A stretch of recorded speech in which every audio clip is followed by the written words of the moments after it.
Hey everybody, it's me, Angel Benton, and it's time for another edition of Angel Sudsy Recap, where we delve into the world of daytime television, plus a few reality shows as well.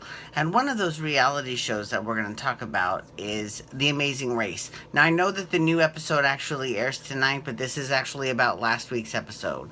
So I know I gotta come up with a better.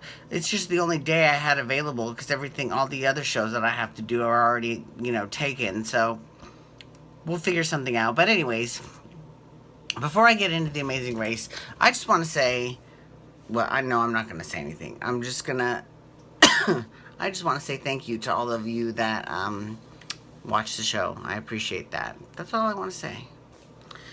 Okay, so Amazing Race. So, you know that this season they've got this theme, which I hate, which is perfect strangers teaming up and then doing my acid reflux is really bad right now. Like, I can feel the acid, like, in my throat. It's awful.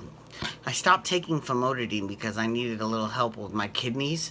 So, I'm trying to take as few pills as possible. So, I'm letting my pills run out, and then I'm not getting them refilled. So, I stopped taking famotidine. So, hopefully, but it's rough because it worked like a charm, but I don't know. We'll see. Anyways, all right. So, okay, Amazing Race. So, remember how last week, like, I couldn't remember a lot of people's names? I remembered some team names. I remembered... Okay, so, I was mistaken. Remember how I said Redmond was one of the first ones that got picked? Well, he wasn't the first one. The first one was actually Seth, was the cop, and he's the gay cop who picked Olive.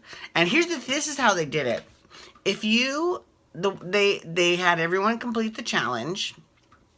And then they had you line up in the order that you completed the challenge. The very first person had very first pick. And he was very, very, very smart. He picked the very first girl that finished. She came in like fourth or something. I don't know. But her name was Olive. I remember now. Seth and Olive. I remember them.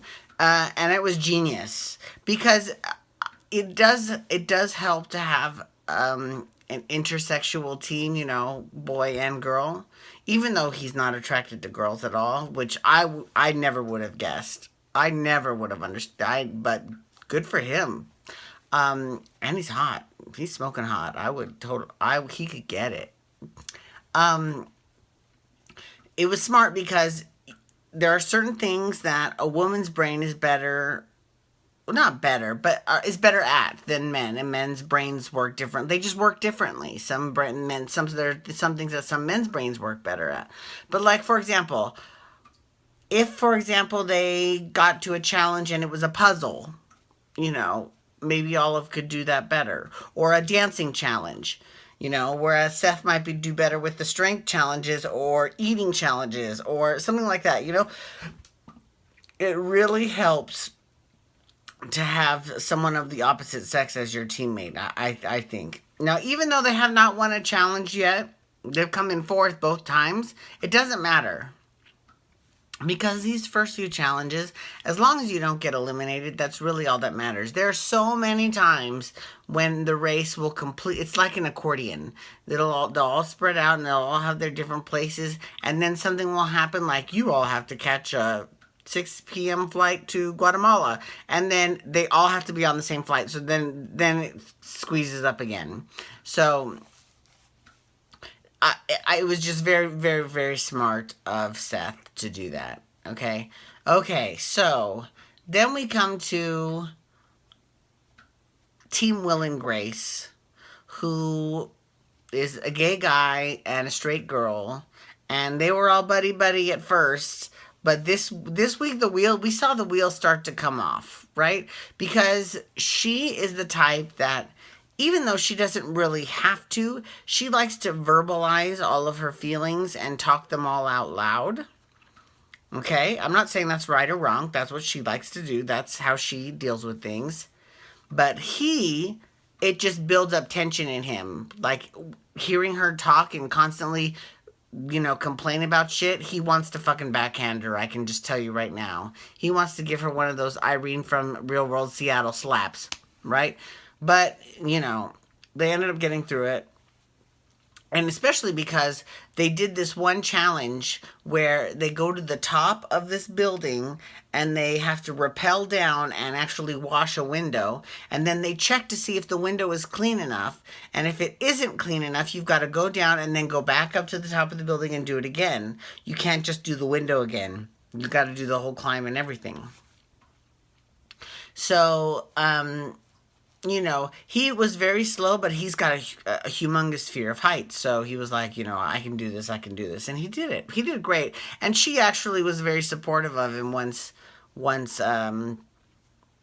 he finished. But we'll see what happens. Like I said, the wheels were starting to come off. They might have made up by the end of this episode, but I don't know. I definitely don't know about that. Anyways. All right, so let's see, what other teams? Okay, so Redmond, the guy, I believe Redmond's the guy with one leg, and he was picked by this other bro-y type dude named Matt? I don't remember. I don't remember the other bro-y dude's name. I'm sorry. I thought it was Matt. I don't know. Like I said, as the season goes on, I'll know people's names a lot better. But they are smoking their fucking challenges. They are really doing incredible. Incredible. And even though I don't think it was super smart to not choose a female, it was very smart of him because the other guy picked Redmond. And it was genius. It was great. So, kudos to them. Although, there was this other team where there's this nerdy Asian doctor and this real pretty white girl who was not going to choose him, and he chose her. so much for that. And, I mean, it was over something so stupid. They said, they made a deal with those boys to do something to wait for them, or I don't know, it was something dumb, and the boys didn't do it, even though they said they would, and she was pissed off, and she's like, you've made an enemy. I'm going, oh my god, could you be a little more melodramatic? Like, first of all, why are you cutting deals on episode 2? Really? You're gonna be really forming alliances on episode 2? Okay. Usually that happens a little bit later in the season, but okay, if you want to do that, that's fine. But, I mean, I don't see this coming off well for her and her partner. Although I have to say, they actually kind of are doing good in the challenges because he's got this real weird mathematical, analytical type brain. And she's got a very social, type B personality type brain. So it's really interesting to see them. They actually complement each other in quite a few ways. So that's very interesting. Let's see. Oh, so the two girls, they were the very last ones picked, and I felt bad for them too, because that's awful. That is a horrible position to be in. Now, they would never have picked each other. I tried to get through a whole episode without yawning. They would never have picked each other in real life, but, they had no choice. They were each other's partners, and they did really well. And even though they didn't win, they had a really good attitude. They were like, we didn't win, but I made a new friend, and, I'm so glad we got to do this race. That's great. That is great. That is the type of shit we need to see. People with good attitudes, I mean, obviously, they're going to think that they're not good television, so they don't really use them that much, but I think they do. I like that attitude. I'm sorry. Anyways, and then the ones who came in second to last, I think, were this, oh my god, no, wait, there's this one team, they're called Team Fun. On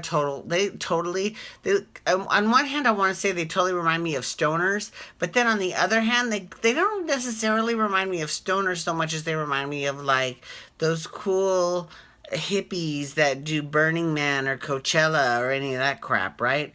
Hippies, right?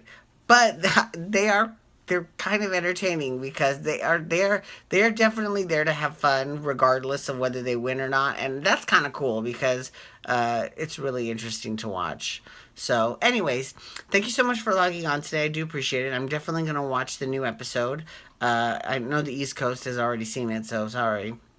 But, and we'll talk about it some more next week. So, you can feel free,